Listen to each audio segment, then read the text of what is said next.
and just try to hype up a game that's this bad and have everybody collectively talk about how great it is, and like fucking make all the viewers feel like they're in some kind of fucking like Twilight Zone fever dream, where everybody's talking about how fucking lit this game is, and every content creator is like, bro, this is gonna change the world. For all their work, their YouTube channel in its 2 years of happens. existence has managed to gather about 500 subscribers. So what is the future of Dreamworld? That's a I don't think lot, there is 500. one. These guys set out to make an ambitious game and failed. That in itself would have been acceptable if it weren't for the fact that they misled people, claiming they had years of experience in an industry that they didn't, in an effort to get their money, claiming that they had a solution to a problem that prevented games like this from existing in the first place when they didn't. Which begs the question, at which point do we call these things a con? At what point do they slide past ineptitude and into malicious intent? I think it's very obvious what the difference is. So if you are misleading people knowingly, like for example, saying that you worked at Google or saying that you have 9 years of game design experience, I think that is very clearly misleading people. And also, to an extent, I think that gross negligence and gross mismanagement is the same as misleading people, and it should be treated the same. Because if you take people's money, at a certain point, it doesn't matter why it didn't work out, you still lost their money. Let me know down in the comments below. These guys are $65,000 richer, and all it cost them was their entire reputation. Zachary Kaplan and Garrison Bellick left quite a trail of evidence on the internet at this point, telling the world exactly what type of people they Just make a new name. Just invent a new name. are. Thanks to YouTubers like Callum Upton and Kira TV, it's been incredibly well documented, and I think it's safe to say no one in their right mind would work with these guys or give them money in the future. We'll see about that.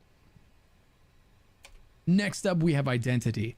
Identity is another game put on Kickstarter way back in 2015 that promised the moon. It was going to deliver not just any MMO experience, but the MMO experience, where you could do literally anything in a game full of other people doing literally anything they wanted. The world and its economy would be determined by the players playing the game. What did they need from the public? Just $150,000 to deliver an experience that AAA studios would spend hundreds of millions on. But this was 2015, before we'd seen a ton of scam Kickstarter projects materialize and fail to deliver. People's guards were down, and so they managed to collect 10 times their goal with over $1.5 million earned. How did they do this? Well, a handful of assets purchased from the Unreal Engine shop and placed into a world of course. We are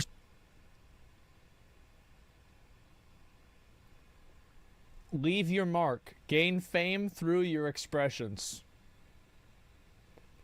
Wow. Gaming really is something nowadays, isn't it? starting to see a trend here, aren't we? Pledgers were even able to spend $5,000 for packages that would allow them to go into the office and game with the development team. Except there wasn't one. There was no office. Passport stamp, a unique backer hat, closed beta access, plus $15,000 of in-game cash, plus used motorcycle, plus sports car, plus semi-truck, plus penthouse apartment, plus a 5-car garage, closet stacked with a dozen random outfits, plus 60-minute video conference with John and the development team, plus design your own unique in-game t-shirt, plus invitation to visit the office and spend half the day gaming with the team. And there was no development team, just two friends. The studio was only just created immediately prior to this Kickstarter by John Vanderswet. One of the consistent problems with all of these scams is the lies. Every development studio on this list has a habit of lying. These lies were a large part of why people were willing to give their money to these projects in the first place. Yeah, of course. It is these lies that should absolutely come back to haunt them in court, but for some reason never do. In the case of John Vanderswet, his lie was that he had invested lots of his own money in the game and that he just needed the last... Well, it was a lot of his money because he had $100 and he invested like $50, so that's like half of his total net worth into this game. That's a lot of money. Yeah, $50, it's a lot of fucking money, man. He had $100, now he's only got 50 left. He spent half his money on this shit. $150,000 to get it over the finish line. He even went as far as saying, should we meet our goal here in Kickstarter, we'll have everything we need to ensure that identity gets completed. As mentioned, the game received 10 times what he asked for. John received $1.5 million. So according to him, this was now a slam dunk. He needed $150,000 but received $1.5 million. The estimated delivery of this game, according to the Kickstarter page, December of 2016. The Kickstarter closed and they began accepting additional funding on their own personal website. It wasn't until 2016, the year the game was due to release, that people started becoming suspicious of the product. You've got to remember, like 2015-16, this was in the dark ages of MMOs, where there were no good MMOs that had come out. Final Fantasy was still garbage. Warlords of Draenor was in full swing. Like, every other MMO was dead, bad, or garbage. So, like, people were throwing their money at anything. Project, noticing that outside of the initial video of some pre-made assets placed into Unreal Engine, the only thing the developers had produced for the public were some sketches and some conversations. Yet another thing this game has in common with the rest of the games on this list. With the beta supposedly just months away, the developers still had zero footage of the game to show to the backers. Heck, they couldn't even manage to share a screenshot. The developers explained that they were simply too busy to communicate with the public due to the fact that they were hard at work on the game. So they were claiming they didn't have time to do this. Simply hitting the print screen button here will do the trick. The image is now on your clipboard, ready to paste into Paint or other imaging programs. Yeah, but name it and then put it on the website, and you have to talk to the website developer, and then you have to upload it to the website, and then you have the resolution of the picture, and like, what if the resolution is wrong? And so like, you put all these things together, and it's like, there's just no way we can get this out in time. Like, there's no way. Yeah, that makes total sense. It's at this point that the people with a brain started to realize something was wrong, while the zealots without a brain attacked them for questioning their developers. This is the stage we see all too often in these publicly funded game development cycles. The first people to talk critically about the game and question how realistic its plans are crucified by those who have chosen to Remember, this is what happened to me with New World, is I spoke out, and they hated me for it. Believe in their new higher power without questioning it. A couple of months before the beta due date, they announced that something playable would be available in 2017. This was a delay, but not a massive one. They followed this announcement up with an actual video of gameplay, much to everyone's surprise. Amazing. The video received hundreds of thousands of views and was mostly well received by the audience. But now, with 2017 coming and going, despite the promise of a playable beta releasing that year, an announcement would come on November 3rd, 2017, stating that something playable would be released on March 21st, 2018. It wouldn't be the whole game, but rather just a small module, not the entire world that you could do anything you wanted, anywhere you wanted, but instead one small town square. Yeah, it's like, I mean, you're not really going to get the thing that you were paying for, but like, you will get something.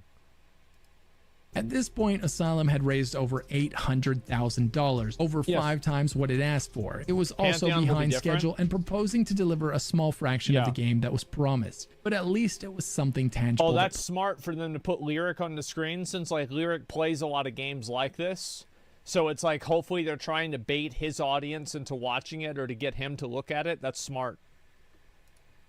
Players would finally be able to boot up and play. On February 12th, 2018, they finally released a trailer with actual gameplay footage. Although this footage was incredibly underwhelming. As much as backers wanted to see this gameplay, they were ultimately disappointed with what they got. This game still looked like little more than some basic assets slapped into the Unreal Engine, something we're growing all too familiar with now. Backers had one thing to keep their hopes up: the playable beta was only weeks away. That is, until Asylum delayed it again, but this time only by a month. Given players had waited, I'm starting to see a trend here. This long, one extra month was not a big deal. Yeah, true. Then, days before the launch, they delayed it again, this time indefinitely. And why not? They had at this point made over $1 million by delivering absolutely nothing. Players still knew next to nothing about the game, something that seems to be quite key to getting thousands of people to part with millions of dollars. Tell them you're creating something amazing while also telling them nothing at all, and watch how easily... Well, exactly, because the less that you tell people, the more that you can get out of them. Because everything in their mind is always going to be better than what the reality is. a fool and his money are separated. On November 30th, 2018, the game would finally be playable on Steam, or at least the Town Square module, which is just a name for a handful of buildings slapped together around a few streets that players could walk around. Wait, where's he going? Players could no longer imagine what the game would be. Instead, they had to face what it actually was, an unplayable, unsalvageable mess. And so, with the illusion shattered, players would stop sending funding to the game. The game instantly received a mostly negative review on Steam, the worst that you could get. So where is Asylum Entertainment and its MMO 5 years later? Almost none of the bugs or problems that existed at launch have been fixed, but it gets better. It seems John Vanderswet, emboldened by successfully scamming his backers, couldn't help himself. In 2020, he would go on to explain that the studio needed more money to finish Identity. That's smart. The game that had basically seen no progress in almost 2 years since its release. He explained that another developer had asked because if you can get money for them once, at that point, the thing is, it's easier to get money from people multiple times because then they're invested into it, you know? Asylum to be the publisher of their mobile game. Now, you might be wondering, why would any developer in their right mind go to this man to publish their game, given his 100% track record of failure in delivering games as a studio? Well, what he did not tell everyone is that the developer that approached him to publish their game was him. Yeah, he created a second studio to develop a mobile game while he was supposedly working on Identity. And that's smart. This guy, let him cook. Smart he guy. needed us to give him more money to fund this new game so that Identity would have the money it needed to finish. He even created a brand new... This is like, bro, can I borrow $5? No, I'll pay you back the $10 from last week tomorrow. But yeah, could I get $5 today? Because it's like, because then I gotta have like a fucking, like my money's tied up right now, but like tomorrow I'm gonna get paid, and like then I'll get you this $5. You know what? I'll just get you 20 back. All right. So like if I could just get $5. Kickstarter campaign for the new mobile game called Furballs. This is perhaps the most infuriating part of people getting away with this. They dive right into it again. He claimed that none of the money from Identity went into the new mobile game and that he only worked on it on his free time while he wasn't working on Identity. Two things that are all but certainly a lie. Fortunately, this time the Kickstarter campaign would be a complete failure. People were not as easily fooled by John given the reputation that he had now rightfully earned for himself. He should have just done it under a fake name. Why would he do it under the same name? That was stupid. He should have just invented a new person. Like, just have an AI create a new character, a new human being, and then just use that person and be like, that's me now. I'm now Bill. And Bill is just a lifelong MMORPG fan. He loves video games. He grew up playing Pac-Man, and now he's trying to make one of his own. He's got 15 years in the space, in the industry. He worked for Microsoft and, like, you know, Photoshop him next to Bill Gates and just fucking make an entirely new person. Kira TV did some great research on John after the fact and discovered that he had consistently moved into a more expensive home despite John claiming that he lost money on the venture and had no other form of employment. One could theorize that a substantial amount of the money that was due to be invested into Identity actually was just used to buy John a nicer house. If that's the case, would anyone be surprised? Recently, Asylum put up a post a few months back at the end of 2022, reaffirming that the game is still the studio's main priority, though they are also working on other projects. It's been a long time, far too long, since I gave you an update on Identity and its progress. When are we going to see a new update? That's a difficult one to answer, but I do hope fairly soon. Projects now. Tragically, the game itself is still available on Steam for $30, though with the reviews... We hit a bit of a vicious circle here, where in order to improve funding and development, we need to give you some awesome updates to build trust, but at the same time, we had to feed our families, and we couldn't do that without the funding. So we decided that we could start some smaller projects in-house to raise money for Identity, and that's actually going quite well. Yeah, it's going to be fine, guys. That it's garnered, I doubt anyone is falling for it. After 8 years and $1.6 million raised, all John was able to produce was a few assets slapped into Unreal Engine in a completely unplayable state. Whether it was malicious intent or complete ignorance, I would never invest in John Vanderswet ever again. He's proven that he's willing to embellish on his experience as a developer and fail to reach unrealistic goals. I've always said this, I'll say it again. If you're doing something and you can't make sure that you can enforce the contract, you need, like, the moment that anything, even the smallest detail is off, if they say to meet you at McDonald's and they're at the other Taco Bell, nope, I gotta go home. I gotta go. If you're buying it for $450 and they give you $440, nope. No, I gotta go, guys. I gotta go. Yeah, that's it. I'm done. Because anything, fucking anything like that, if a person is operating in good faith, they're not gonna lie to you at all. While moving into a nice house and attempting to cash in on a mobile game that he developed while supposedly working on a game that people gave him $1.5 million to develop. They're never getting that John money back. Vanderswip has a new house, but he lost it. All right, let's see.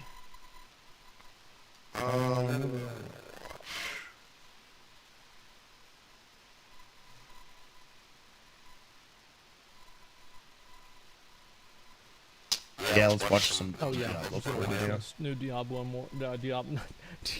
Bro, I need to stop calling Diablo 4 Diablo Immortal. I really need to stop doing that. Diablo 4 just got some new quality of life updates as confirmed by Blizzard, plus a new interview with the devs reveals just how much story content we can expect post-launch. Plus, Diablo 4 lore book was just teased, revealing a horrifying new enemy we can expect to battle. Let's get into this. Here's the headline right here. It goes on to say this: Diablo 4 will receive new story content every 3 months. Expect quarterly updates for Blizzard. See, this is the best thing, is that I hope that, I mean, obviously Lilith is really hot, but Lilith could also have a sister, and they could add Lilith's sister into the game in, like, the first expansion. So, like, every 3 months, there's a possibility that could happen. Blizzard's upcoming ARPG, and it will bring new storylines associated with additional mechanics and game features. Not only is it going to be story stuff, but we're going to be getting something tied into the story that's revealing new game mechanics and features. Very interesting. So this comes from... By the way, 3 months. 3 months for new story content? If this is going to be like a consistent thing, that's really fucking impressive. That's amazing. I don't... But I believe that when I see it. That is crazy good. Wow. A brand new cover reveal from Game Informer, by the way. So this is very cool. It goes on to say this right here. Let me zoom it in. In Game Informer's latest cover story, Diablo 4 Associate Game Director Joe Pecora said that while he hesitates to use the word expansion, the game's post-launch quarterly updates will consist of additional story content that will be tied into the new game mechanics and features of each update. Now, so they're basically doing what PoE does, where, like, obviously, you know, like, there have been, like, there's story, right? There's, like, Cirrus, and then you realize, like, we don't go to Oriath anymore. Well, you know, there's a reason for that. It will additionally be accompanied by a new seasonal battle pass, which will come in both free and premium forms. Blizzard has previously confirmed that the game's first season will not go live with Diablo 4 and will come sometime later. So it's not going to be like the season is right out of the gates. We'll have to wait a little bit before that happens. Furthermore, it goes on to say Again, you can also double dip with hype there. That's smart. And it also cuts away all of the people complaining about it being pay to win if there's no season start at the beginning. So who cares? So is there an update or DLC? Well, no, I think if they want to do an update for the game or like an expansion, I think that's fine. Just as long as it has like a lot of content, and if people like it, then they buy it, right? It's about that simple. In the cover story, Blizzard revealed 2 additional effects players will have to overcome Diablo 4's in-game Nightmare Dungeons. One such effect will see an invincible pillar of lightning constantly chasing players throughout the dungeon, while another will add a shade that follows players and, if touched, will obscure their vision and summon additional enemies. That one I think that's super cringe. Like, one of the worst mechanics in Lost Ark is darkness. Like, every time that not being able to see what's happening on the screen is part of the challenge, I think that it's a bad challenge. I don't care if you can avoid it or not. I just think it sucks. Just try to do something else that's more interesting. Like, I don't like that mechanic. Straight up. I fucking hate mechanics where you can't see what's happening. Actually sounds like a pain in the butt.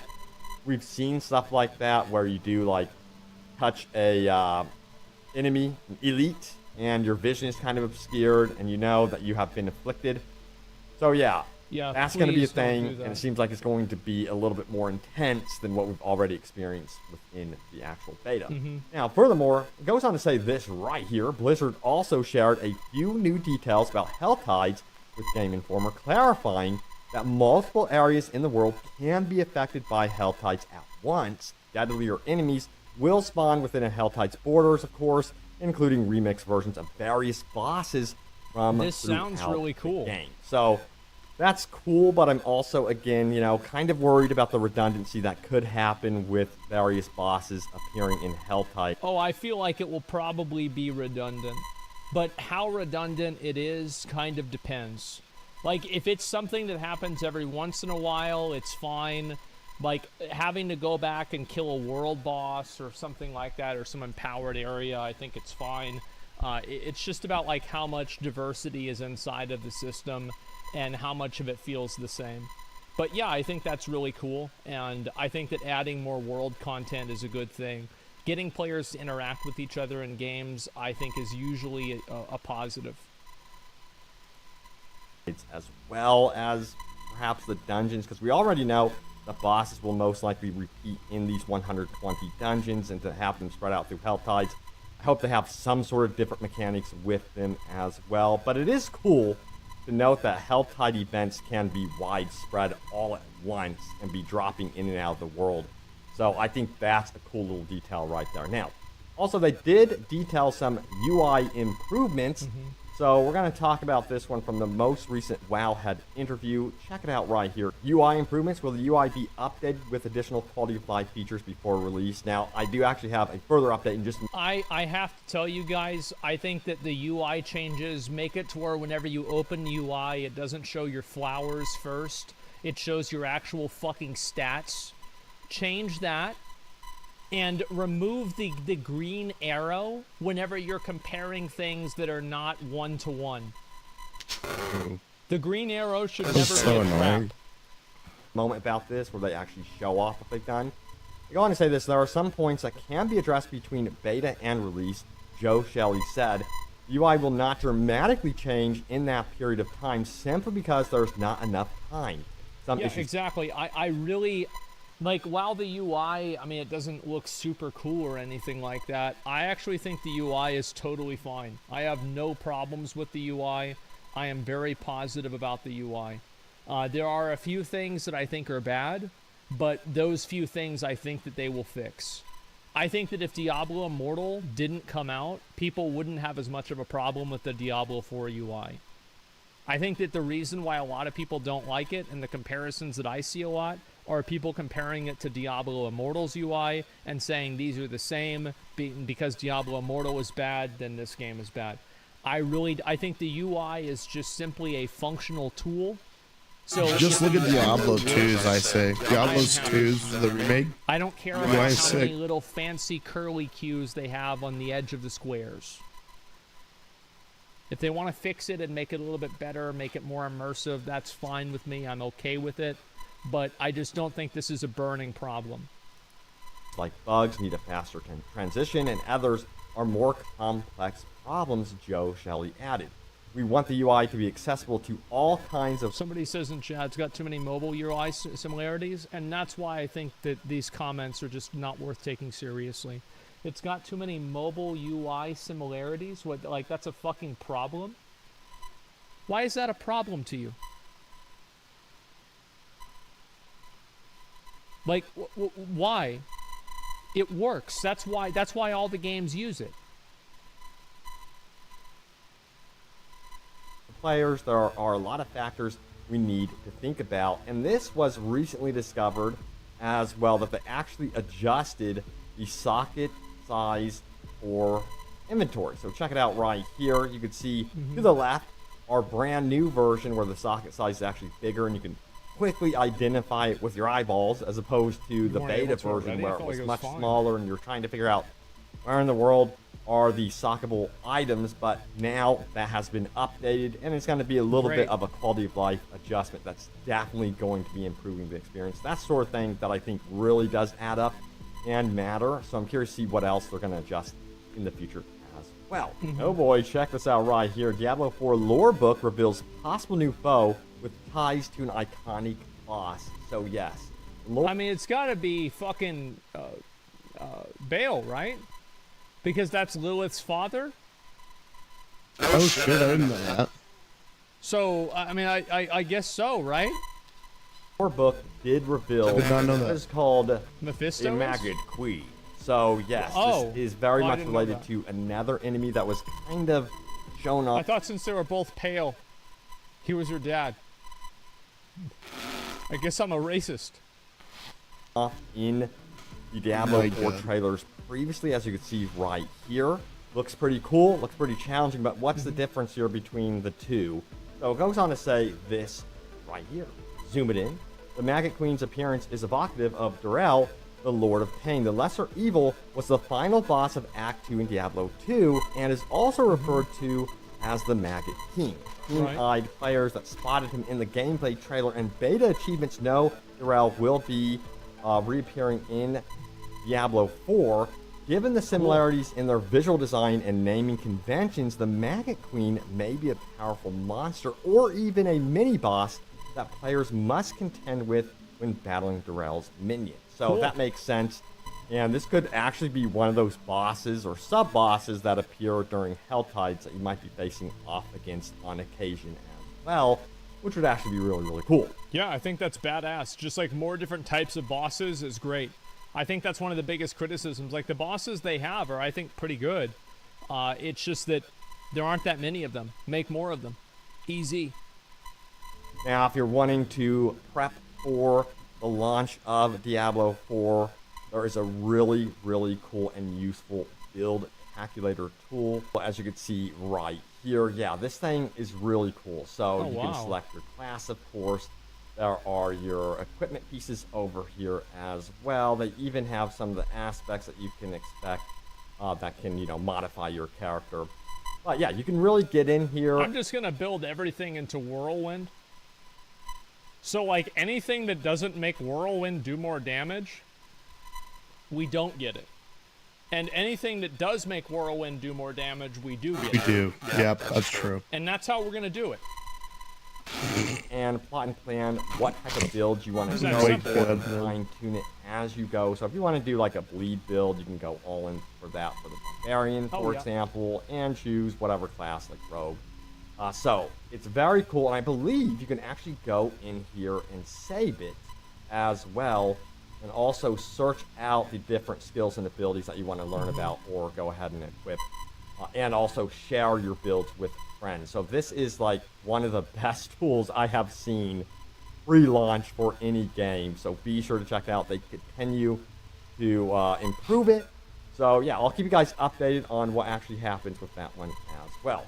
Yeah, now it's time to go over your top comments. Remember, leave a comment down below. It can end up in a... I feel like a lot of those things are really big. Like, all this is huge. I'm glad that Yeah, good all changes. this, like, a 3-month content cycle is fucking nuts. That is really fast. That's really, really good. I didn't expect that. future video. So the question is this: what was my most recent video about? So let's dive into that. Added a gym Alright, so tab. here we go. It says, Zachary wait, is Nev just huge. said, what? Official I don't new know if I saw updates. that. Chat is outrageous. Check it out. If you missed it, some new in-game details there, new improvements, Does and all Pee-wee do sorts the of cool same? stuff right there on the channel now. not new Anthony story goes on to stuff. say this about the video. I love how it's not all instant gratification and requires time, work, and even research. I myself more immersed in games this way. It seems very well made thus far. Very excited for the release. I'm very much in favor of having to work for something. The only thing is that I don't like working backwards. Like, I don't like if you make a mistake in the game, you can't undo the mistake. It's one of my biggest criticisms for PoE, is how many things that you are tied to that you Like, you don't have the capacity to be able to, like, fully calculate the effectiveness of as a person who is new.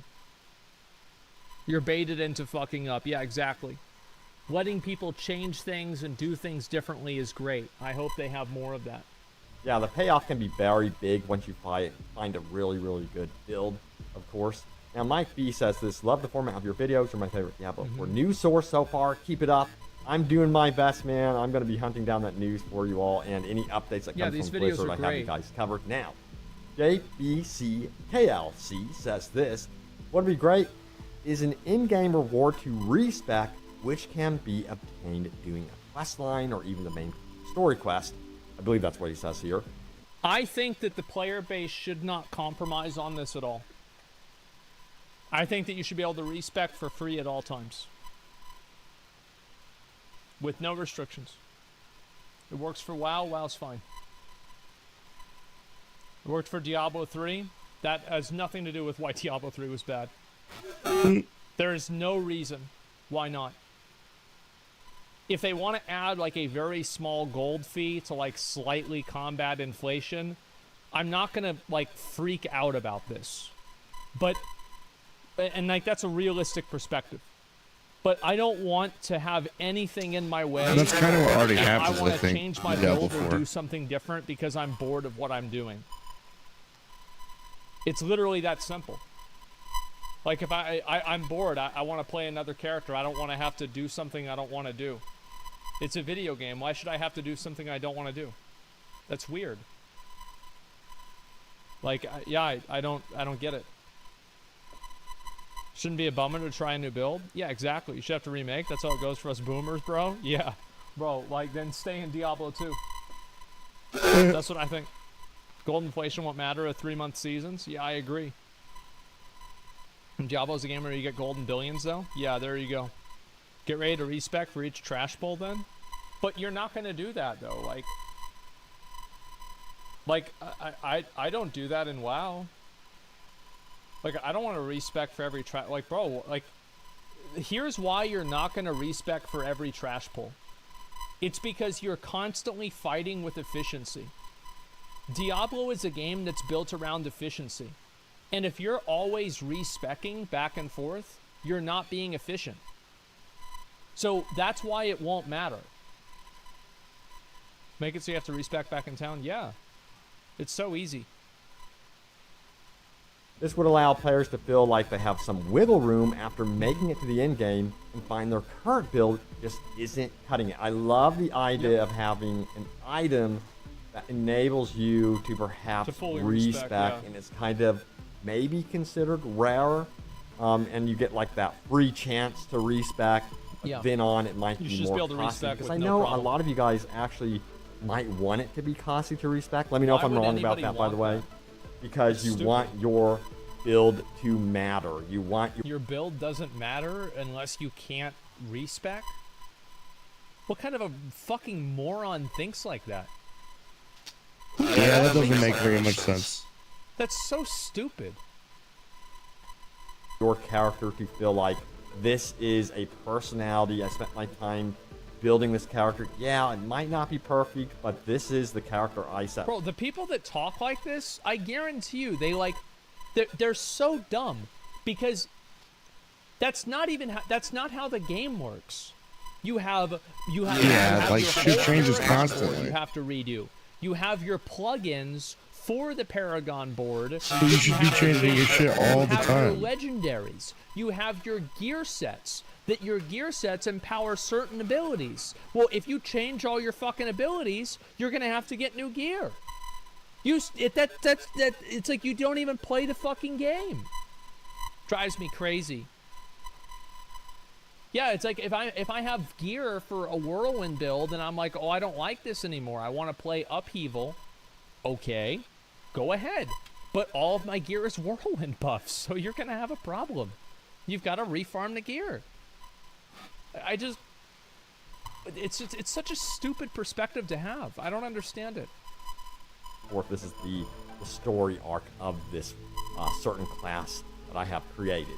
I think that's pretty cool. On the flip side so of it, silly. you know, respecting I found to be extremely important in the beta. So, of course, if the final version of the game is anything like the beta, which I'm assuming it will be, I think a lot of you guys are going to want to be able to respec in the in-game. Exactly. Especially. Now, Silver Streak says this. The constant complaints about the character creator boggled my mind. Diablo 4 has the best character creator of any ARPG of its style worth naming. Diablo Immortal is better. Yeah, it's way better. And it is not just slightly better. But that's just because it's literally just Diablo 3.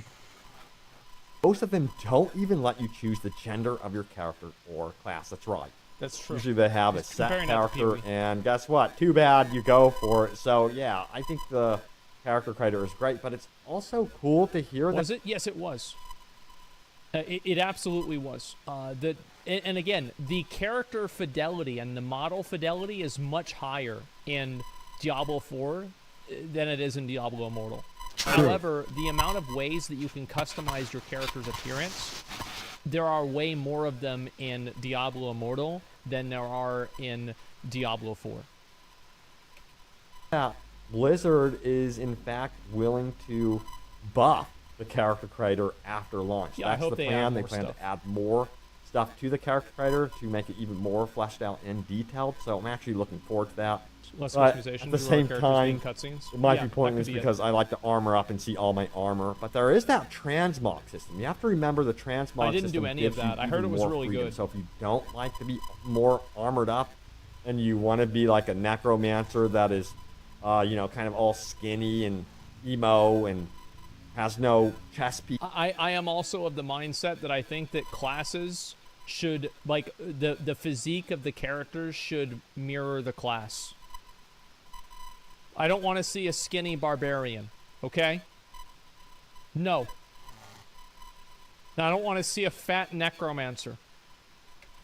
On or whatever and showing off his tattoos and that sort of thing.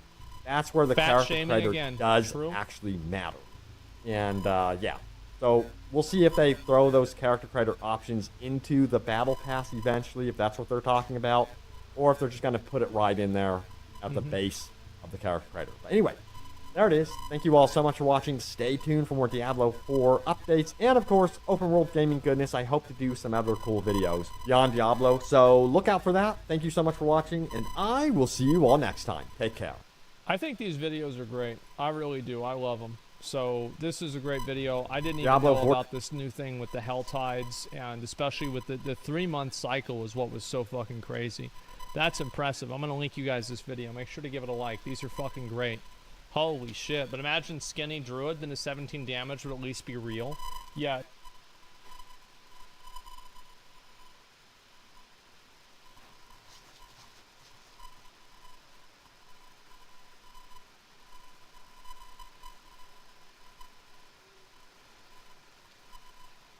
I've been wanting to watch this. The fluffy, peaceful Gobbos have been kidnapped and imprisoned by the evil Baron Dante. The lands are in chaos and there's only one hero brave enough and green enough to save them. Ladies and gentlemen, welcome. I'm Josh Drive Hayes. Today we're going back to 1997, strapping our backpack on and adventuring through the lush grassland, dark dank caves, dry deserts and frozen tundras before ascending Baron Dante's castle and saving the Gobbo King. Then I'll be showing you all the hidden levels, collecting all the jigsaw pieces and testing my skill against the hidden boss before asking the simple question, Croc, Legend of the Gobbos, was it any good? As usual, a massive thank you to all the supporters on Patreon and Twitch who keep the channel alive. More information on how you can support the end. For now, let's begin. Croc actually came on the same demo disc as Armored Core, Sampler Disc 4, and as we'll see later, there's a very strange connection between Croc and Otherland, one of the strangest MMORPGs I've ever played. We'll be looking at the connections to Rayman, Tomb Raider, Mario, Sonic, Pandemonium and Banjo-Kazooie because Croc is truly a melting pot of ideas. Originally developed as a Yoshi racing game for Nintendo, that idea was ultimately scrapped, but the engine and assets were kept and repurposed into one of the PlayStation 1's most successful platforms. Croc actually sits as the 31st best-selling PlayStation 1 game at just over 3 million copies. Croc was originally released for the PlayStation PlayStation 1 and PC. In this video, I'll be playing the PlayStation 1 version. Now, this video is not sponsored, but I do think it's important that you know Croc is now considered abandonware and can be downloaded for free from My Abandonware. Interesting fact, Croc was made in the B-Render engine, or Blazing Renderer, the same engine responsible for Carmageddon, Carmageddon 2, Sensible Soccer 98, and Microsoft 3D Movie Maker. And on May the 3rd, it was tweeted out that the B-Render engine was going open source. You can download it and have a play around right now. Now, Croc has two very deep personal connections to me. The first, I had this game as a kid, and I played it to death. I loved it, so I know I'm coming at this with a heavy nostalgic bias. But I'm going to do my best to push that aside and judge it purely from what it is, not what it means to me. The second connection, Croc's level designer is Nick Cusworth. Now, regular viewers of my other MMORPG-focused channel may remember my 10-part playthrough of the insane MMO Otherland, the 100-hour journey to finish one of the strangest and most fascinating MMOs I'd ever discovered. Nick Cusworth was the lead game designer on Otherland, and he did an absolutely incredible job on that. So let's see how Croc's level design holds up. The game starts with the Argonaut logo being inflated by these cute little creatures. These are gobbos, and such a simple God, I haven't seen tones this quite in nicely. so many Cheeky, years. silly, and a little bit dumb. And then we get the intro movie. Oh my god, dude. Holy shit.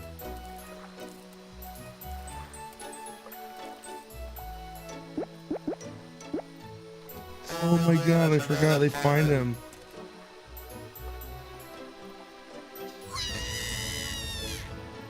No dialogue means relying on visual storytelling. In fact, the lack of text tutorials or dialogue at all means you can port the game to any country and it will still make sense. It's a skill to tell a story with no dialogue and a greater game design challenge to teach a player controls and mechanics with no tutorial text. Our story starts with Croc, a baby crocodile found in a floating basket and raised by the king of the Gobbos to become the defender of the Gobbo village. And then the evil Baron Dante shows up and kidnaps the king. With the king's final act, he magics Croc away to safety. So now Croc begins his quest to defeat the evil Baron Dante and save his adopted father, the king. We are thrown to the menu and get one of the most memorable bits, the music.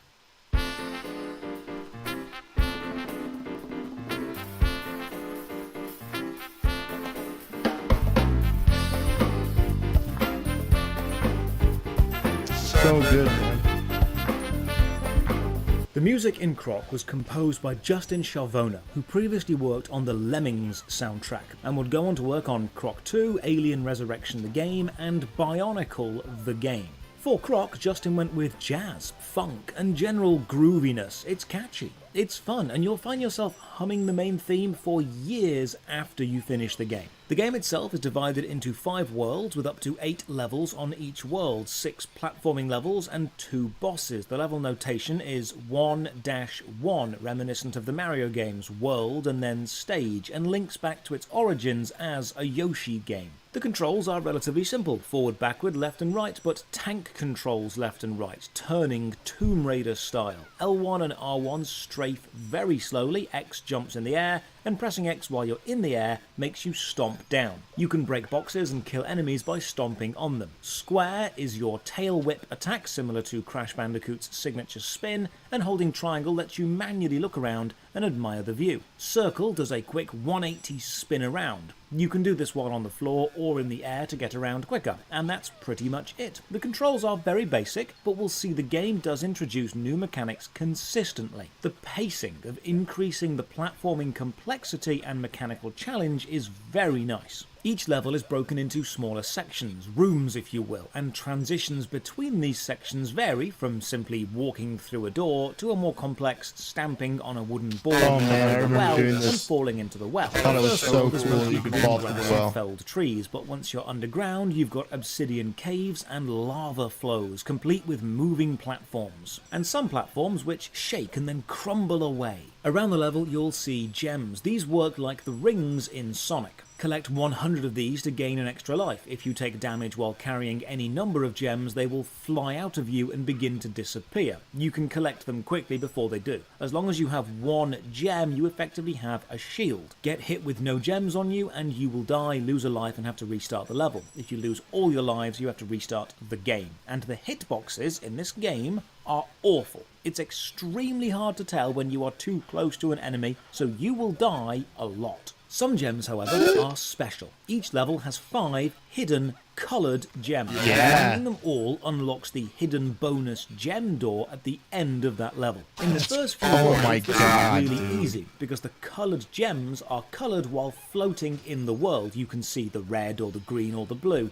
But about halfway into the game, the special coloured gems change to look exactly like the normal gems in the overworld, meaning you have to collect every gem you see because you don't know if it's a special gem until you get it. Around every level, you'll also find 6 hidden gobbos. These can be inside cages, boxes, or just in hard-to-reach places. Rescuing all 6 will be needed for the final hidden boss ending. And here's something that scared the hell out of me as a kid. Some of the wells are guarded by giant pink worms. It's so unexpected. They'll lunge at you, run around and you can dodge them pretty easily, and then you can jump down the well after them, sometimes finding a hidden area. Along with running and jumping, there's also a very basic hanging system. If you just about grab the edge of a box, you can pull yourself up, but there's no sideways shimmy here, which is a shame because Tomb Raider 1 had a sideways shimmy system and released 1 year before Croc. So now we've covered all the basics: run, jump, climb, tail, smash boxes, collect gems and find gobbos. Let's get pedantic. Many people say Croc was awkward to control, and I can understand that tank controls aren't the smoothest to play a platforming game with, but I think I've found the exact reason people find Croc difficult. While on the floor, left and right on the D-pad will turn you, and L1 and R1 will strafe you relative to the camera. However, in the air, this is reversed. If you jump while in the air, pressing left and right doesn't turn you anymore. It shifts you to the left or the right with the camera locked. And L1 and R1 now turn. It's essentially switching the function of the left and right buttons and the L1 and R1 buttons while in the air. This means if you're running along turning right and jump, while you'd expect to keep turning while in the air to create a smooth curve for the jump, instead you now just shift. You may have calculated the path of the jump based off the idea you'd continue in a smooth curve, and now you're strafing in mid-air. It's jarring, and when you land, it's back to normal. When you do reach the end of the level, you've got 2 choices. That's fucking weird. The gong, or if you found all 5 special gems, go through the gem door. Gem doors are usually extra challenges which reward lives and gobbos, or introduce new mechanics, like the bouncy jelly. Stamp on it for a higher bounce, or the balloon transport. Grab the string and you'll be flown across the gaps. Some gobbos are trapped in cages. You either need to press a button to remove them or find a silver key and then run into the cage. When you do finish a level, you'll get a quick recap, but in an interesting touch, your collected gems are now stored, and when you finish the next level, those gems get stored as well. And every time you reach 100 in your total stored,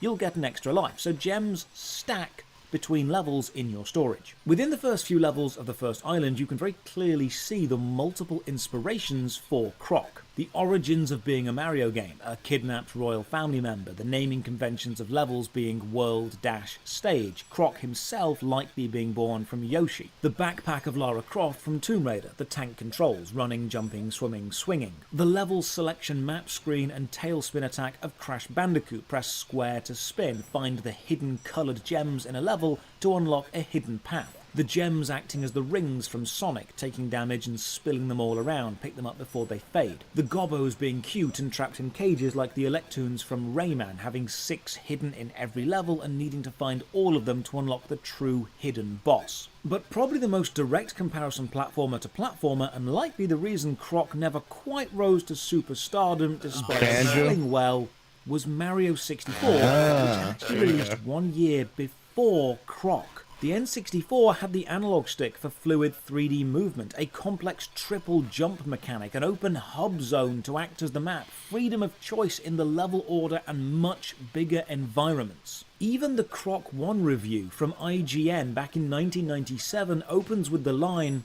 It has been said that imitation is the sincerest form of flattery. If this is the case, then Croc should make Mario 64 blush deeper shades of red than have ever been seen before. Croc isn't a bad gameplay experience by any means, but it is a very obvious amalgamation of other games. Inspiration has been taken from what's worked before, and it's been smashed together and produced something decent but not groundbreaking. It's a platformer imitating other, better platformers. In 1997, the home console wars were well underway, and the PlayStation versus N64 debate was strong. When PlayStation fans pointed to Croc, all the N64 fans had to do was point to Mario 64, and no one could deny the N64 fans had the better game. Indeed, the same IGN review ends with, Croc is definitely a good, slick platform game, but it is highly derivative of other titles. If you're a relative newcomer to this sort of game, you'll definitely enjoy it. If you're a seasoned gamer, look elsewhere. But I wanted to be fair to Croc, so let's go level by level and discuss the good and the bad, because there are some design choices I really admire, like the opening of level 1-2. You can see some gems floating on the wall above you, but that's the edge of the level, right? You should be able to get there.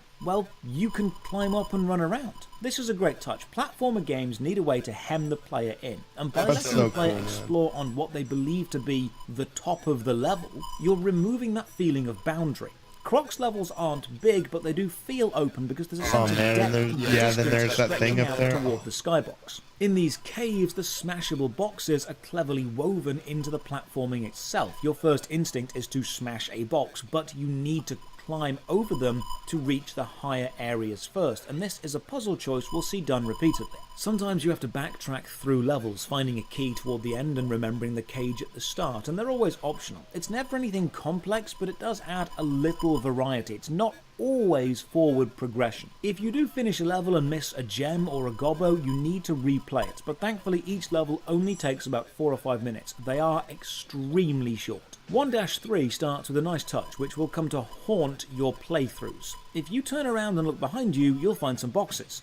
So the player now knows, look behind you at the start of a level. Unfortunately, this is one of the only levels you actually have to do this on. And it's the third level in the game, meaning you are going to be turning around at the start of every single level for the rest of the game. Teaching the player to do something early on is fine. Tomb Raider 1 has the very first secret hidden at the start of the first level, encouraging you to seek out secrets. But when you encourage the player to act or play in a certain way, you need to then make sure you have rewards set up throughout your game periodically for that behaviour. If you have the player turn around at the start of a level, make it relevant to do in the future levels as well. More platforming stuff, moving switches, stand on the button to move, and this is actually the first time we pass through a coloured gem disguised as a normal gem. It's unavoidable, so the player cannot miss this secret. You are always exposed to the fact coloured gems are now hidden. This is a good use of railroading to introduce a new mechanic. Along with the hidden gems unlocking the gem door, you'll sometimes find super secret hidden sparkles, and these will whisk you away to hidden parts of the level and usually reward you with a load of lives, big red floating hearts. The game showers you with lives early on, which is good because the difficulty spike in the final 2 levels is brutal. Jumping down this well gets us to a strange minigame. It's the classic cup and ball routine, except with 3 boxes and 1 gobbo. What makes this difficult is you only get 1 chance. If you choose the wrong box, you have to replay the entire level to try again, and this is the design we'll see used repeatedly in Croc, putting a challenge in the middle or at the end of a level and making the player replay the entire level to have another go at it.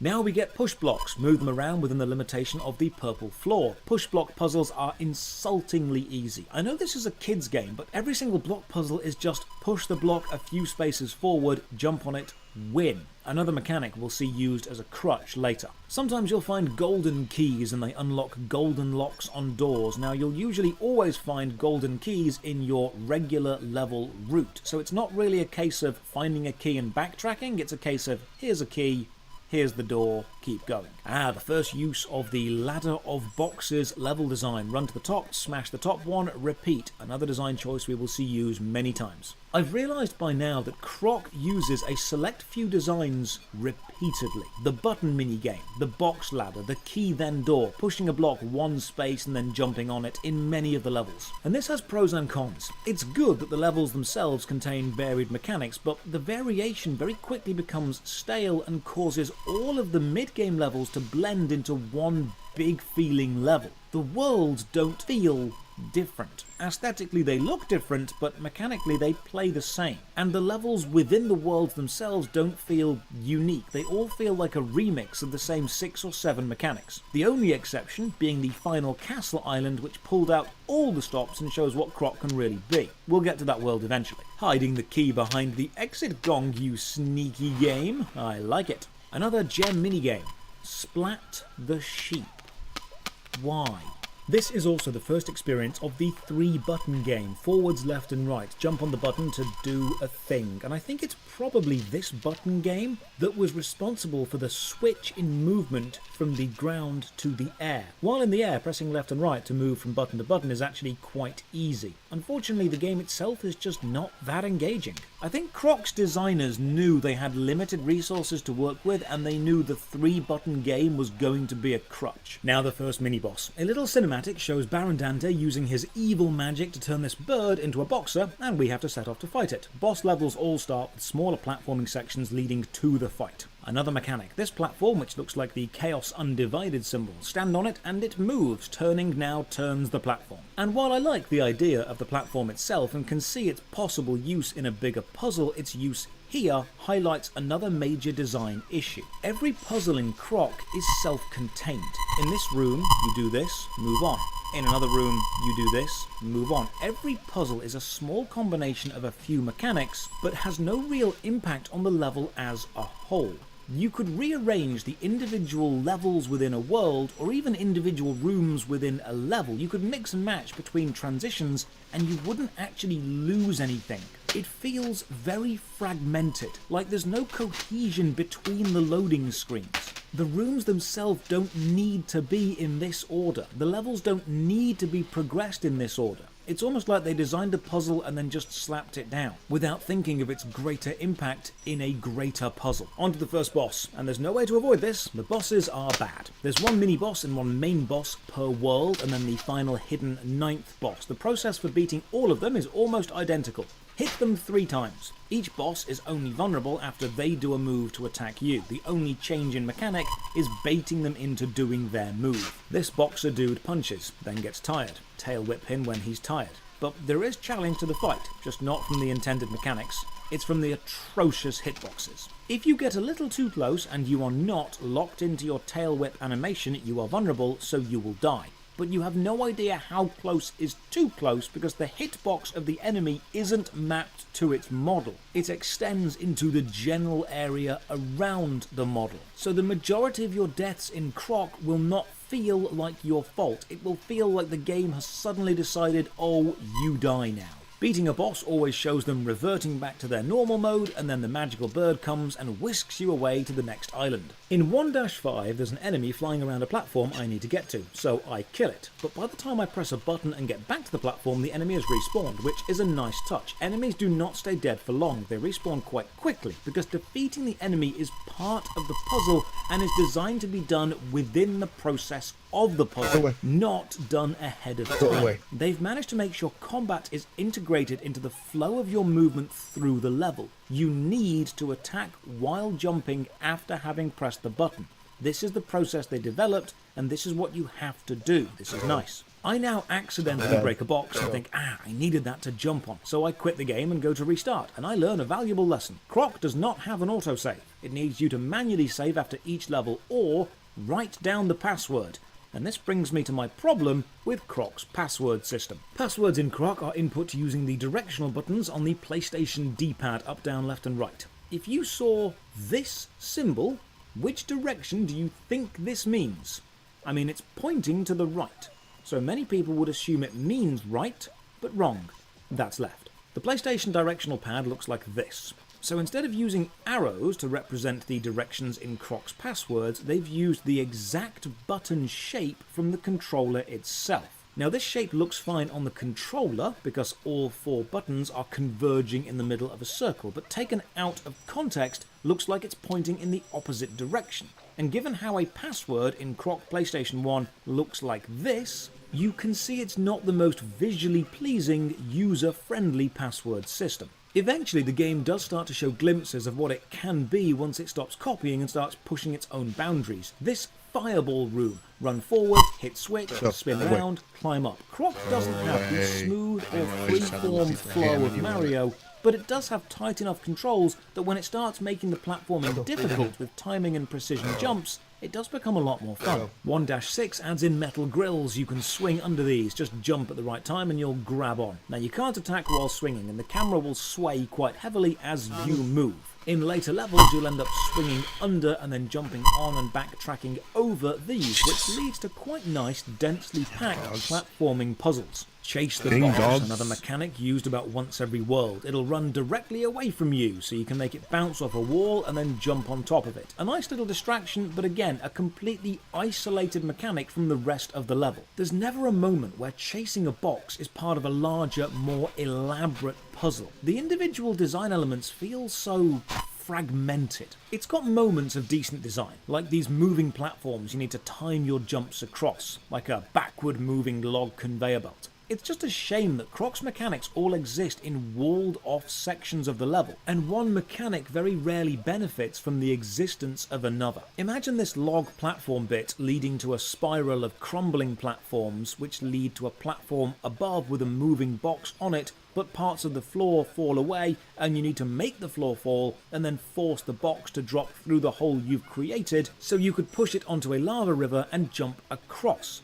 Croc doesn't suffer from a lack of platforming ideas, it suffers from a lack of combining these ideas into a more complete, complex experience. And now the swimming bit. You've had lava, so you know jumping into strange liquids is bad, but water is fine, but only light blue water. Dark blue water still kills you. The swimming in Croc is again quite awkward. Pressing X repeatedly swims forward fast, holding X paddles at a slower pace, and turning now works in 3D, but there's a delay and then a huge oversteer. Pressing left to turn does a very little left shift to the Croc model at first, and then adds a large swing of movement. It feels sluggish, and underwater combat is even more so. Square now attacks straight forward, but the hitbox issue continues. How close can you get to an enemy before needing to attack? Because some enemies have a ranged attack, and if you attack too early, you're left in the attack recovery animation and you are vulnerable in this phase. World 1 boss time. But before that, stamp on this stone to find a hidden section, an absolute gauntlet of wells, worms and hearts. So I load up on lives and go and take on the boss, a giant boxing ladybird. Bait it into a punch,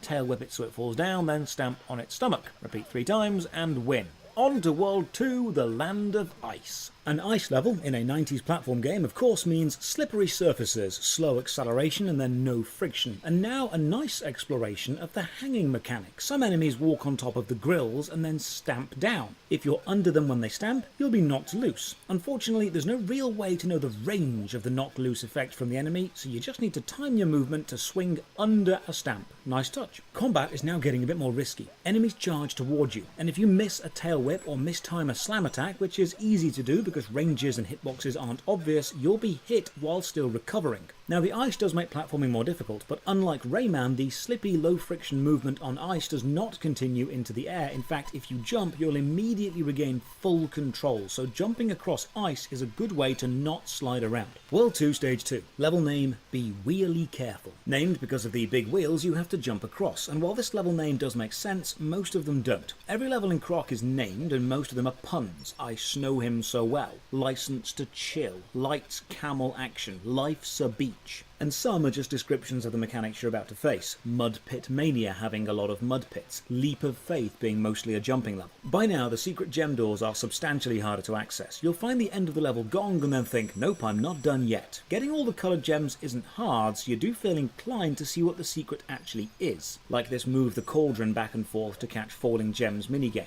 Oh, if you miss one gem, you fail and you have to restart the whole level to get another chance. Which I think honestly is just artificial padding of the difficulty of this specific minigame.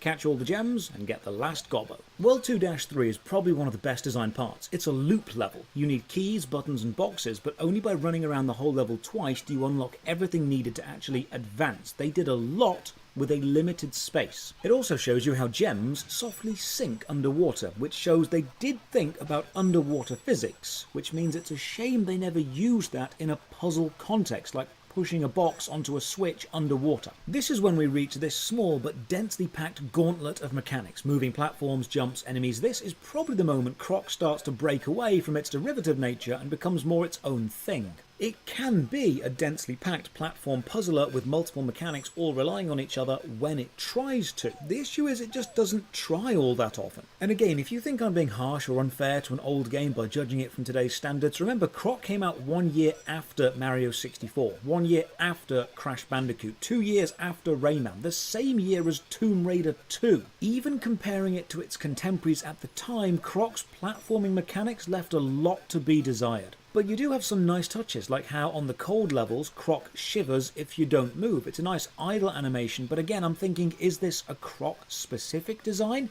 I feel like for introduction to the game, this is a game, like a platforming game. This was great for me. Penguin attack team, and then I notice a strange thing. Something I never quite noticed as a kid, but as an adult, it makes no sense. Look at the skybox. Why does the distant skybox have the silhouette of medieval fantasy castles, towers and turrets?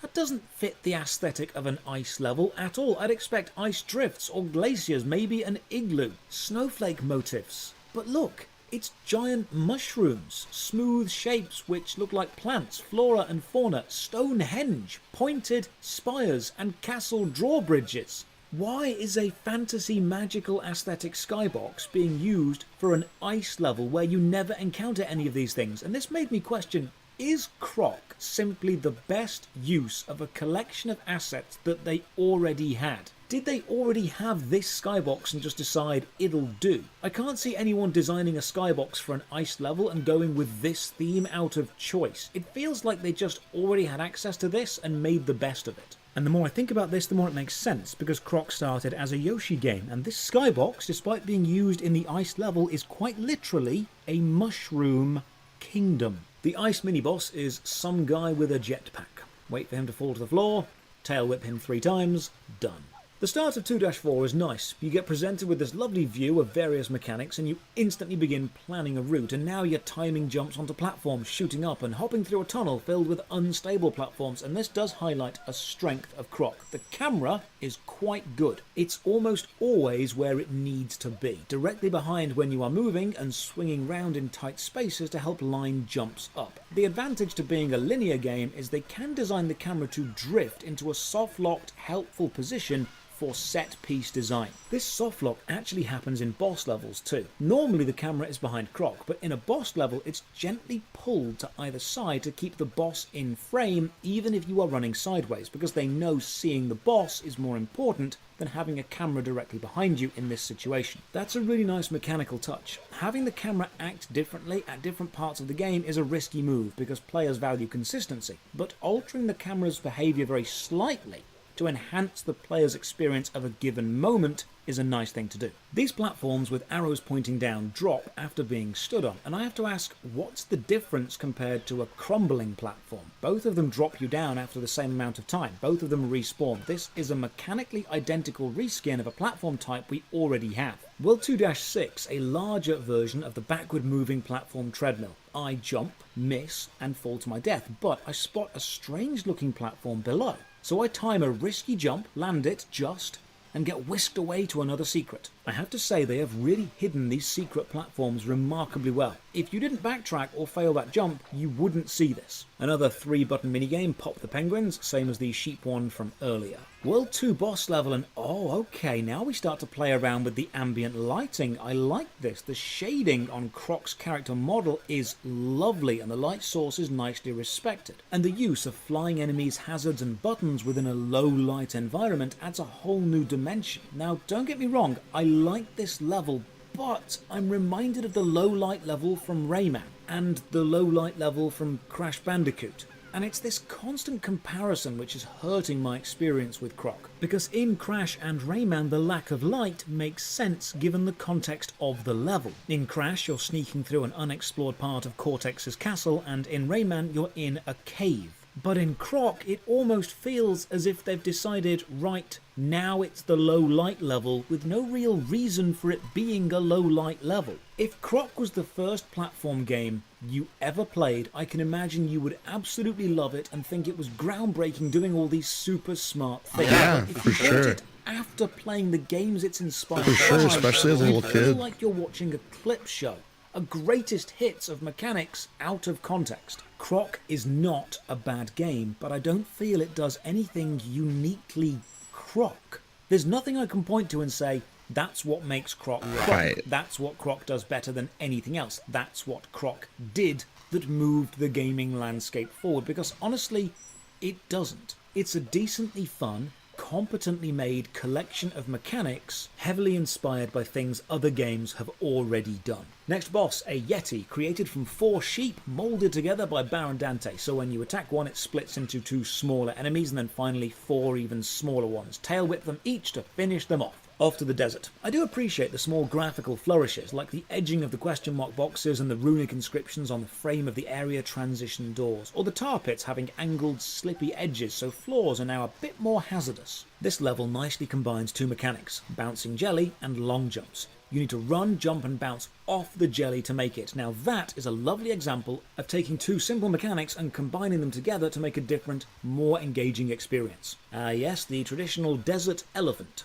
This marks one of Croc's strangest bits. Standing on the elephant makes it dart around this mud pool and you jump off in the corners to reach the boxes. Croc sees you helping many animals, defeating their evil forms and reverting them back to normal. You are the champion of the Gobbos, and yet you don't work with many animals to defeat Baron Dante. This small elephant bit is, again, an entirely self-contained mechanic that we won't see used anywhere else. This is also the first time we encounter a new kind of gem door reward. Race the Ghost. At the end of this path is a key and a caged gobbo. You need to get the key before the ghost, because if the ghost wins, it eats the key, and even if you die and retry, the key will still be gone. So if you do fail, you need to replay the entire level from the beginning. Now the ghost is faster than you, but the gems slow the ghost down. So you actually want to avoid collecting the gems to guarantee you win the race. Now this is a lovely subversion of expectations. The gems are set up to be easy to collect and lead us to the end, but we are trying to actively avoid them.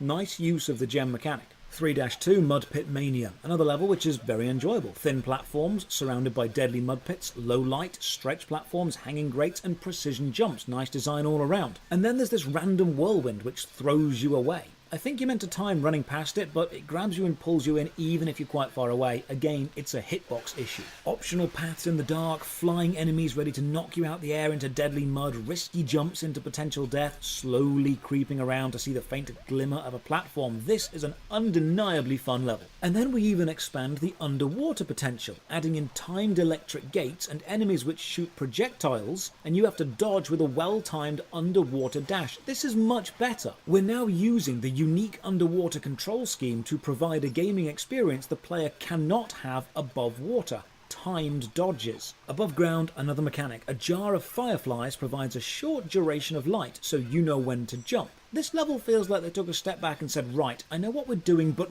why are we doing it? What can we add to enhance? Instead of just being dark for the sake of being dark, let's use the darkness as a mechanic. Let's give the player control of when the light happens. The gem levels are still racing the ghost, but now you're racing in the dark. Progression of difficulty through stacking mechanics. Good design. The next few levels see the combination of mechanics continue. Now you are riding the omnidirectional platforms to jump on 4 timed buttons to open a door, and the ghost chase now includes the transport balloons. They really did start mixing things up here. Oh good, it's the required underwater boss. Wait for it to attack, swim in, tail whip it 3 times, done. The best thing about this boss is when you defeat it, the magical bird who comes to whisk you away is wearing an adorable little snorkel. World 3, stages 4, 5 and 6 are very similar. Longer sight lines across desert sections and a slow but consistent difficulty curve. However, I managed to find a secret teleport pad down below, which sends me to this bit, and this is one of the strangest parts of the game. A square monolith in the middle of a small arena,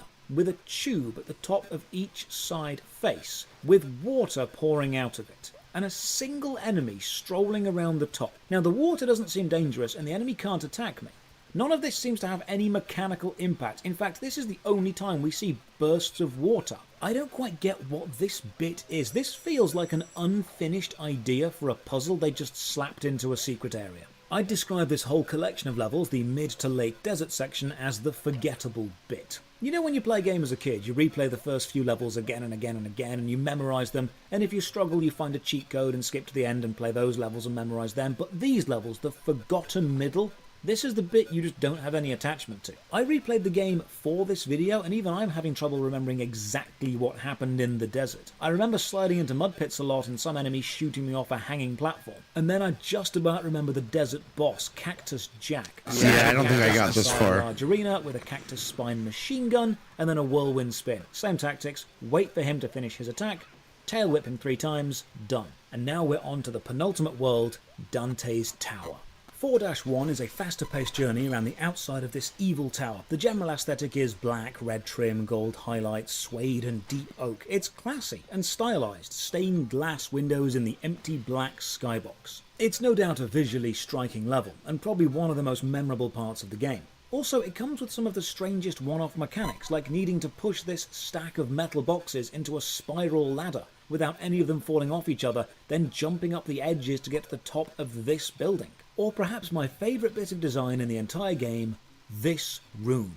The giant cogs on the lower level need to have smaller connecting wheels added, and there are 4 to add, and you do this by climbing up to 4 question mark boxes via 4 different methods, stamping them, and dropping the connectors into the system below. Then when you get all 4, the whole floor begins to turn and you can jump to the floating platform to leave the level. This was a wonderful use of repetition and mechanics within a single room, all combining to create a greater puzzle. And then probably the creepiest part of Croc. We descend into the dungeon. Replaying this bit unlocked memories I had long forgotten, pushed into the recess of my mind. The dungeons in Croc are actually quite unnerving because of the unexpected enemy design. This shackled prisoner is guarding 3 buttons, and each button opens a door to a cell further in the dungeon, but the prisoner lunges at you if you get too close, and it's just generally a bit wrong. Then the guards themselves are holding giant scythes and spin around, not stopping, so you have to carefully jump past them. If you get too close, you die. Unlocking all 3 jail cells, That's so crazy, to the gem door and another chase level, this time running after an enemy holding a gobbo. I think they developed the chase mechanic and liked it so much they reskinned it 3 times. 4-2 has us back in Dante's Castle, complete with funky jazz soundtrack. The music really is one of the best things to come out of this game.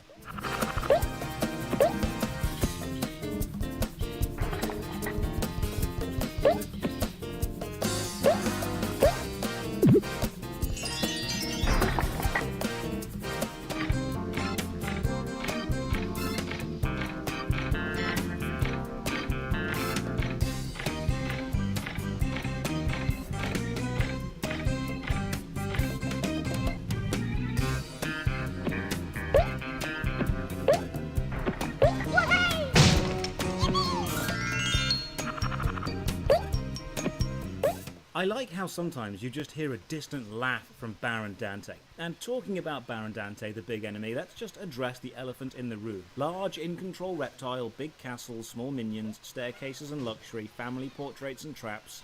This is basically Bowser's Castle. Or at least it may have started as Bowser's Castle. It's a little too on the nose. 4-3 sees this strange puzzle, and this is the only time it's used. You inflate this red balloon man, and when it explodes, if you pushed it close to one of the doors to either side, the door blows open, meaning this is one of the only levels with choice. You have optional paths to get to the end goal.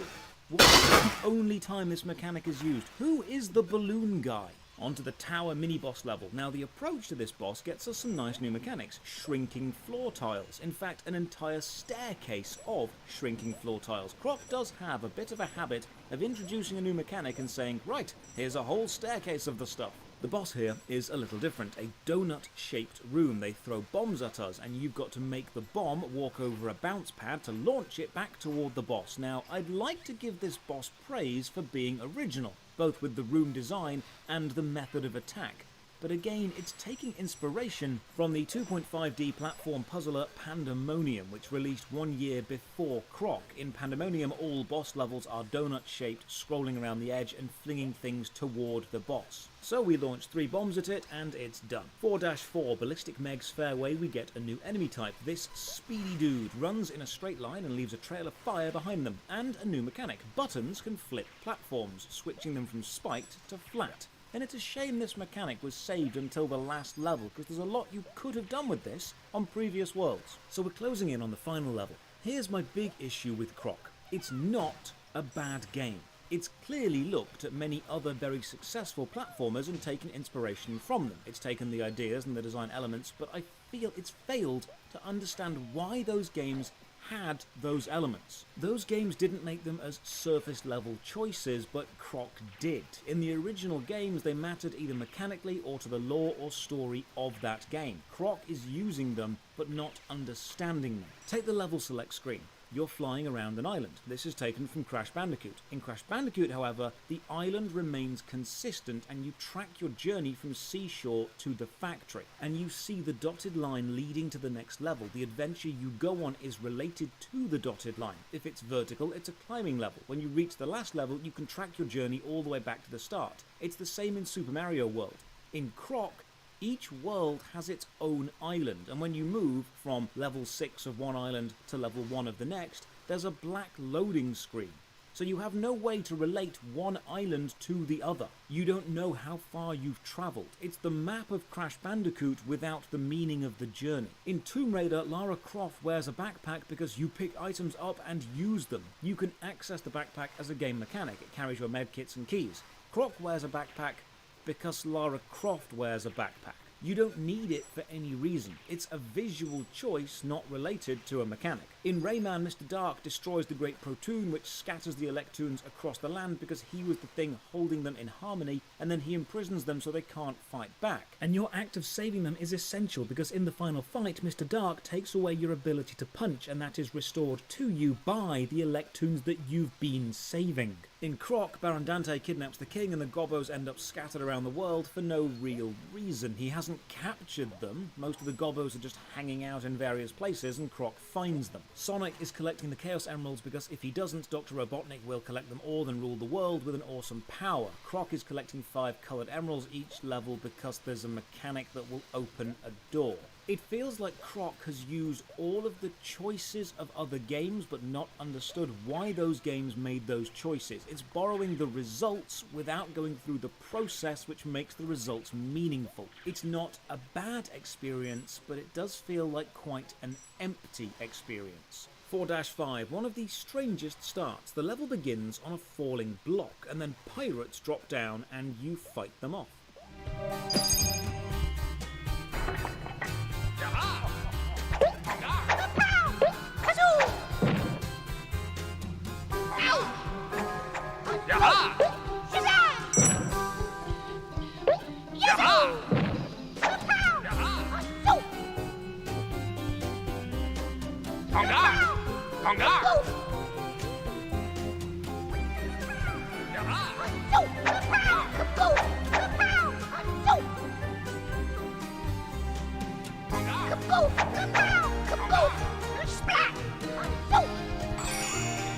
Then, as we push on, everything begins to move. Almost all of the floor sections now move, either up or down or left or right. I'm convinced this is the level the designers discovered how to make the floor move, and they just went for it full send. This is actually pretty fun. And the secret gem door of this level leads to a brutal platforming section, shrinking floor blocks, but the next block only spawns when the one you're on is almost gone. Takes a bit of trial and error to memorize, but Croc is undoubtedly more engaging when it is being a bit more brutal. And now the hardest platforming level by far, an absolute spike in the difficulty curve, Panic at Platform Pete's Lair. This is actually a very well designed level, it's just unforgiving. We see this dude, we can assume this is Pete, hitting buttons with a hammer, and every hit the platforms in the level either flip from spikes to flat, or move up or down, or side to side, and we need to jump through every room to the end, matching the jump timings with Pete's button smashing. The difficulty? Well, some rooms are more complex, with 3 buttons, and the platforms now move in all directions, and you need to know when to jump from one platform to the next and when to stand still, and the timing is razor thin. If you jump too early, you'll land on the spinning edge of the platform and get knocked off. If you jump too late, you'll be thrown off your platform, and you need to make it across several platforms in a row without failing. The gem door for this level is even more difficult. This is a seriously challenging platform section. If you were a kid, this is where you burned up all those lives you stockpiled in the first few worlds. Finally, we make it through and you can take on Dante, a 3-phase boss with each phase needing 3 hits. First, lure him to punch you and then tail whip in the recovery. Then he'll charge at you, but only while you're standing still. So stay still, bait a charge, dodge out of the way, and then hit him after he's crashed into the wall. And the third and final phase, he will float into the air and blast lasers at you. Avoid all the lasers by running in a circle around him, and then tail whip after the blast's finished. He'll fire 3, then 5, then 7. It's not the greatest of fights, but eventually, after enough attacks, he goes down and we get a cutscene. Pretty standard stuff. Free the king, save the village, and get a statue put up in our honour, followed by some unskippable credits. But notice the environment in the background of the credits. A crystal room filled with 4 end-of-level gongs. We've never been there, and that's because that is the secret, hidden final level. At the end of the credits, it even tells us, now collect all the jigsaw pieces for the real ending. So let's do that. There are 8 hidden levels, 2 on each world, after the mini-boss and then after the world boss, and these levels are only accessible if you find all 6 gobbos on the previous 3 levels. So if you find all 6 gobbos on level 1, 2 and 3, then after the first mini-boss you'll unlock Secret 1. These hidden levels are longer and slightly more complex, but not that mechanically different. They're effectively a condensed version of that world's challenges, and each one ends with a jigsaw piece. And once you've collected all 8 jigsaw pieces, you'll unlock the 5th hidden world, the Crystal World. Now, Croc may be an amalgamation of ideas from other games, but one thing it can claim it inspired itself is the jigsaw pieces in Banjo-Kazooie, because Banjo-Kazooie released after Croc. I guess this is Croc's legacy, hidden jigsaw pieces in secret levels. The Crystal World only has 5 levels, and each level is a condensed, heightened version of an entire world. The first level is the grasslands, except with more fireball throwing enemies and more lava caves. The second is a more intense ice level, even with reused maps from various World 2 stages with added challenge. The third is a desert level with even less light, more enemies and almost unavoidable fire damage. And the final crystal level is styled after Dante's castle, but each room in the castle is a single mechanic taken to its extreme, shrinking blocks, dashing fire dudes, and flipping over spiked tiles. Make it through all the secret worlds, you'll unlock the 5th final secret boss. This is Crystal Dante, and I'm not quite sure what the story is here, or if this is just a purely mechanical challenge. Crystal Dante floats in the centre of a square room with 4 platforms spinning slowly around him, leading to 4 gongs on the outside. You need to ride the platforms and tail whip each gong multiple times in order to kill him, while also jumping over the laser blasts from Dante. The only attack he has, the laser blasts, are easily avoidable provided you are watching and listening. You can jump over the blasts no problem. Whip each gong enough and eventually you'll defeat Crystal Dante and be told, congratulations, you have 100% finished Croc. So Croc 1 Legend of the Gobbos took me about 6 hours while stopping to make notes. It's not a long game,